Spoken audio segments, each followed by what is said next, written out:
Et oui, il y a des VIP. Plus tard, le cortège des Avec RTL.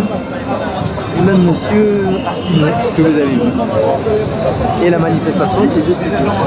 Bonjour monsieur, excusez-moi, je me permets de vous filmer sans vous demander l'autorisation préalable. Je vous ai vu de loin, je me disais avant de venir que j'ai une question intéressante à vous poser. Qui êtes-vous? Je suis Jérémy Dole, un simple cheminot. Vous n'êtes pas Hubert? Ah non, Mais pas vous pour écoutez. l'instant. J'ai écouté, j'ai entendu, je sais que vous Vous existez. savez que ce qu'on dit est vrai. Ah, j'ai entendu beaucoup de choses. Vous avez eu notre tract? Non, je n'ai pas eu votre tract. Alors montrez-moi, oui. Voilà. Alors, si je peux vous poser une question, j'ai le tract. Monsieur Asselineau, que pensez-vous, je vais le garder, hein. De l'autre côté. Que pensez-vous de la situation actuellement à Mayotte? Ah, vous êtes d'origine de Mayotte? Pas du tout. Je suis de la Martinique. Ah, Que pensez-vous de la situation à Mayotte? la situation elle est très mauvaise à Mayotte, tout le monde le sait. C'est une situation explosive. Normalement, les infrastructures, les équipements en école, en hôpitaux, etc. ont été calibrés pour à peu près 220 à 250 000 habitants. Et il y aurait, me dit-on, 450 000 habitants. Il y aurait près de la moitié de la population en plus, enfin près de 100% de la population en plus qui serait d'origine clandestine des immigrés venus des Comores. Donc la situation elle est très mauvaise. Madame la ministre des Outre-mer, Madame Girardin, quand elle est revenue de Mayotte, elle a dit qu'il faudrait construire une école par jour à Mayotte pour pouvoir tenir compte de la population des jeunes enfants. Voilà. Donc il y a un sous-investissement considérable de l'État à Mayotte depuis des années. Et moi je vais vous donner je vais vous faire réfléchir si vous me le permettez. Et les gens pour qui, je ne sais pas, vous filmez peut-être... Un partage l'info.com sur YouTube.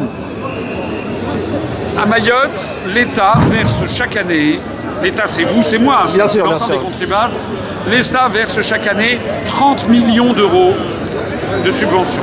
Dans le cadre du contrat de plan État-région, 30 millions d'euros. Au même moment, par notre appartenance à l'Union européenne, nous donnons 9 milliards d'euros, c'est-à-dire 300 fois plus, à l'Union européenne que nous n'en recevons. C'est-à-dire les subventions européennes, ça n'existe pas, c'est de l'argent qu'on donne et qui nous est retourné avec le drapeau bleu aux étoiles d'or. Mais en plus de ça, nous donnons 300 fois plus d'argent à des pays notamment comme la Pologne. Par exemple, la Pologne, la France, les Français, sans qu'ils le sachent, on donne 2 milliards d'euros par an à la Pologne. Est-ce que c'est normal que l'on donne 2 milliards d'euros à la Pologne quand on ne peut plus donner pas plus que 30 millions à Mayotte? Je ne suis pas contre les Polonais, mais il y a un proverbe français qui dit « Charité comme bien ordonnée commence par soi-même ». Vous avez la même situation en Guyane, vous avez la même situation avec la paupérisation des gens en France, vous avez de plus en plus de SDF.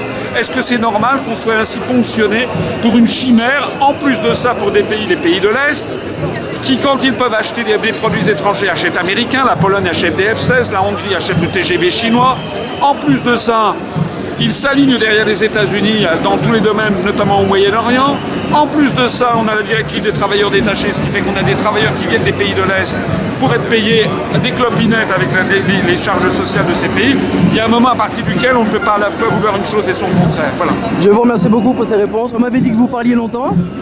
Je suis confus, mais c'était très intéressant. Et juste une chose, une petite pensée peut-être pour les Réunionnais, parce que des cyclones sont passés. Et un ami m'a dit que ça n'a pas été déclaré catastrophe naturelle. Et donc, tout est détruit. Honnêtement, je sais que c'est la saison des cyclones. Ouais. Honnêtement, je ne suis pas au courant de cette situation. Voilà. Très bien. Merci. Merci. Merci.